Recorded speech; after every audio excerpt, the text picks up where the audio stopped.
Au nom du Père, du Fils, du Saint-Esprit. Amen. Seigneur Jésus, tu connais mon inconstance et mon infidélité. Tu sais combien je suis faible.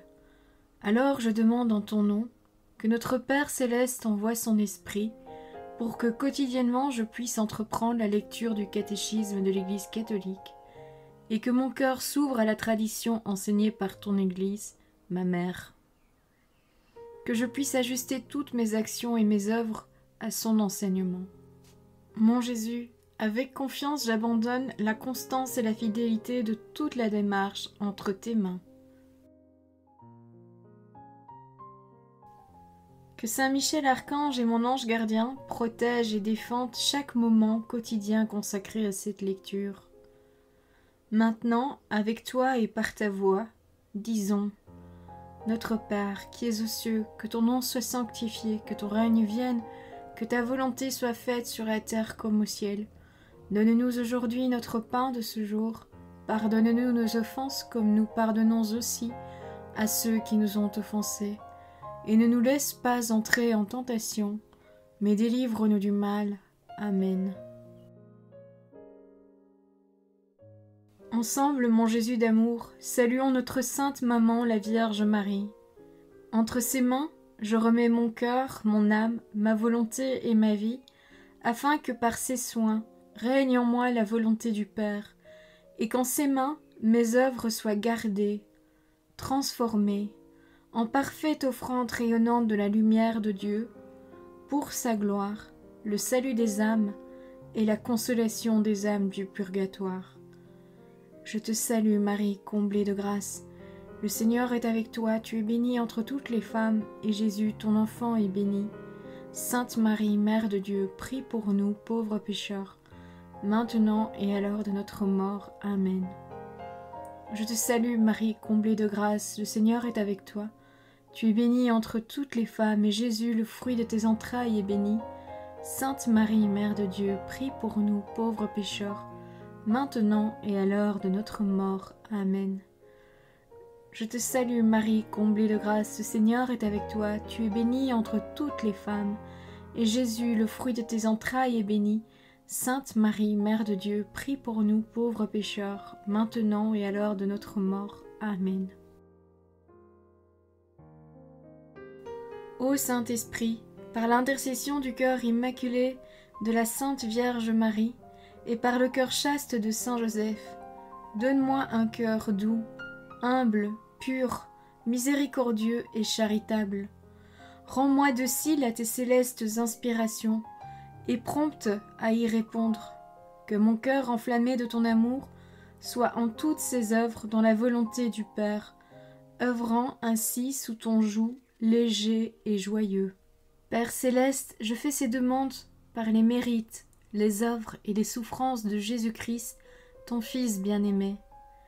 En mon nom, au nom des âmes de ma famille, au nom des âmes de mes proches, au nom des âmes qui se sont recommandées à mes prières, au nom des âmes constituant ta Sainte Église, le pape, les cardinaux, les évêques, les prêtres, les religieux et religieuses, les laïcs, au nom des âmes qui ne te connaissent pas, des âmes des païens, des âmes des hérétiques, des âmes des apostats et des âmes froides. En tout temps, dans les siècles des siècles. Amen. Les symboles de l'Esprit Saint. Numéro 694. L'eau. Le symbolisme de l'eau est significatif dans l'action de l'Esprit Saint dans le baptême, puisque après l'invocation de l'Esprit Saint, elle devient le signe sacramentel efficace de la nouvelle naissance. De même que la gestation de notre première naissance s'est opérée dans l'eau, de même l'eau baptismale signifie réellement que notre naissance à la vie divine nous est donnée dans l'Esprit Saint, mais baptisée dans un seul esprit. Nous sommes aussi abreuvés d'un seul esprit. Voir la première lettre aux Corinthiens, chapitre 12, verset 13. L'esprit est donc aussi personnellement l'eau vive qui jaillit du Christ crucifié, comme de sa source, et qui en jaillit en vie éternelle. Numéro 695. L'onction.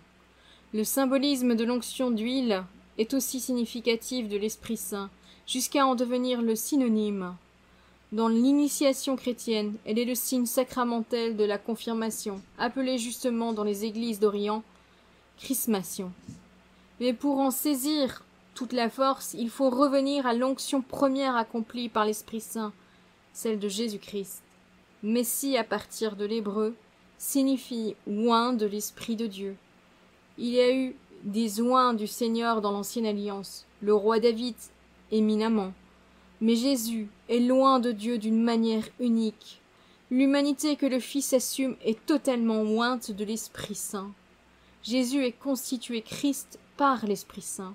La Vierge Marie conçoit le Christ de l'Esprit Saint qui, par l'ange, l'annonce comme Christ lors de sa naissance et pousse Siméon à venir au temple pour voir le Christ du Seigneur. C'est lui qui emplit le Christ et dont la puissance sort du Christ dans ses actes de guérison et de salut. C'est lui, enfin, qui ressuscite Jésus d'entre les morts, alors constitué pleinement Christ dans son humanité victorieuse de la mort. Jésus répand à profusion l'Esprit Saint jusqu'à ce que les saints constituent, dans leur union à l'humanité du Fils de Dieu, cet homme parfait qui réalise la plénitude du Christ. Voir la lettre aux Éphésiens chapitre 4 verset 13. Le Christ total, selon l'expression de saint Augustin. Numéro 696. Le feu. Alors que l'eau signifiait la naissance et la fécondité de la vie donnée dans l'Esprit Saint, le feu symbolise l'énergie transformante des actes de l'Esprit Saint. Le prophète Élie, qui se leva comme un feu et dont la parole brûlait comme une torche, voir le livre de Siracide, chapitre 48, verset 1, par sa prière attire le feu du ciel sur le sacrifice du mont Carmel, figure du feu de l'Esprit Saint qui transforme ce qu'il touche. Jean-Baptiste, qui marche devant le Seigneur avec l'esprit et la puissance d'Élie, voir l'Évangile selon saint Luc, chapitre 1, verset 17, annonce le Christ comme celui qui baptisera dans l'Esprit Saint et le feu, voir l'Évangile selon saint Luc, chapitre 3, verset 16. Cet esprit dont Jésus dira « Je suis venu jeter un feu sur la terre, et combien je voudrais qu'il fût déjà allumé. » Voir l'Évangile selon saint Luc, chapitre 12, verset 49. C'est sous la forme de langue qu'on eût dite de feu que l'Esprit Saint se pose sur les disciples au matin de la Pentecôte et les remplit de lui. La tradition spirituelle retiendra ce symbolisme du feu comme l'un des plus expressifs de l'action de l'Esprit Saint. N'éteignez pas l'Esprit. Voir la première lettre aux Thessaloniciens, chapitre 5, verset 19. Numéro 697. La nuée et la lumière. Les deux symboles sont inséparables dans les manifestations de l'Esprit Saint. Dès les théophanies de l'Ancien Testament, la nuée, tantôt obscure, tantôt lumineuse, révèle le Dieu vivant et sauveur, en voilant la transcendance de sa gloire avec Moïse sur la montagne du Sinaï, à la tente de réunion, et durant la marche au désert, avec Salomon lors de la dédicace du temple. Or, ces figures sont accomplies par le Christ dans l'Esprit Saint. C'est celui qui vient sur la Vierge Marie et la prend sous son ombre, pour qu'elle conçoive et enfante Jésus. Sur la montagne de la Transfiguration, c'est lui qui survient dans la nuée qui prend sous son ombre Jésus, Moïse et Élie, Pierre, Jacques et Jean, et de la nuée sort une voix qui dit « Celui-ci est mon fils, mon élu, écoutez-le ». Voir l'Évangile selon saint Luc, chapitre 9, versets 34 et 35. C'est enfin la même nuée qui dérobe Jésus aux yeux des disciples le jour de l'Ascension, et qui le révélera, Fils de l'homme, dans sa gloire, au jour de son avènement. Numéro 698. Le sceau est un symbole proche de celui de l'onction. C'est en effet le Christ que Dieu a marqué de son sceau, voir l'Évangile selon saint Jean, chapitre 6, verset 27. Et c'est en lui que le Père nous marque aussi de son sceau, parce qu'elle indique l'effet indélébile de l'onction de l'Esprit Saint dans les sacrements du baptême, de la confirmation et de l'ordre. L'image du sceau, sphragies, a été utilisée dans certaines traditions théologiques pour exprimer le caractère ineffaçable imprimé par ces trois sacrements, qui ne peuvent être réitérés. Numéro 699. La main. C'est en imposant les mains que Jésus guérit les malades et bénit les petits-enfants. En son nom, les apôtres feront de même. Mieux encore, c'est par l'imposition des mains des apôtres que l'Esprit Saint est donné. L'Épître aux Hébreux met l'imposition des mains au nombre des articles fondamentaux de l'enseignement. Signe de l'effusion toute puissance de l'Esprit Saint, l'Église l'a gardé dans les épiclèses sacramentelles. Numéro 700. Le doigt. C'est par le doigt de Dieu que Jésus expulse les démons.